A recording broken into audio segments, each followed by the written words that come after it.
Here we go, ladies and gentlemen. Let's hear that music.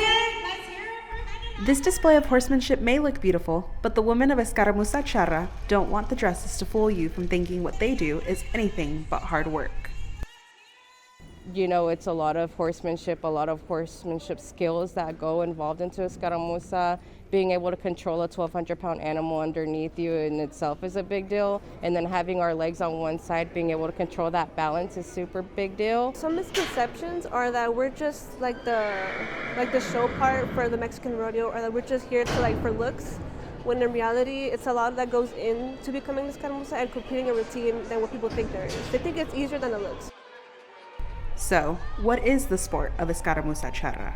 Type of routine where there's crosses, there's spins, a lot of things, but it's mostly a synchronized routine on horseback, on side saddle. The team consists of 8 women and requires both synchronization and speed. They perform intricate routines at a gallop, and they face a very real risk of colliding with each other. So while people often get distracted by the dress as the focal point, these girls are charras. They are real cowgirls. The creation of escaramuza can be traced back to 1910. During the Mexican Civil War, women would perform escaramuzas, skirmishes, in English to distract their opponents. Okay, so these are blusa, or bow, or rebozo. The Adelita dresses are similar to the ones worn by the Adelita revolutionaries in the 1900s. Crinolina. It's part of the culture that has been preserved in the sport. Dr. Diana Vela with the National Cowgirl Museum and Hall of Fame says that the sport is still relatively new to the U.S. Consider it hasn't been here that long, and also that the obstacles that these girls in the United States have versus their counterparts in Mexico had. It's 133 is phenomenal. This often means that teams travel long distances to get to competitions. We've been to Oklahoma, San Antonio, Austin, Querétaro, San Luis, Zacatecas. We're from Chicago. We're from Illinois, so we came a long way just to be here. Miranda and Sofia are sisters who are part of Las Catalinas.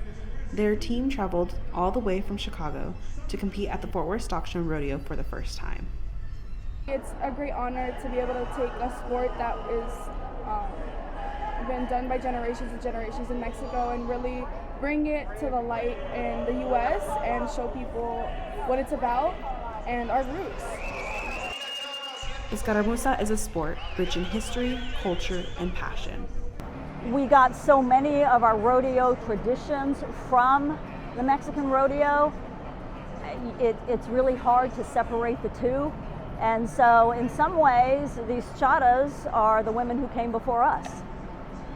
It's a really good representation of women in the Mexican Revolution, and it's a beautiful sport to be in, you know. Other than just embracing the culture, it's a really good sport. It takes a lot of discipline, and it'll really help in outside things aside from just escaramuza. Escaramuza Charra will continue to empower those who dare to honor the traditions of the women before them. You know, we are beautiful, we are elegant, but the women empowerment behind it is something, it's an immense feeling.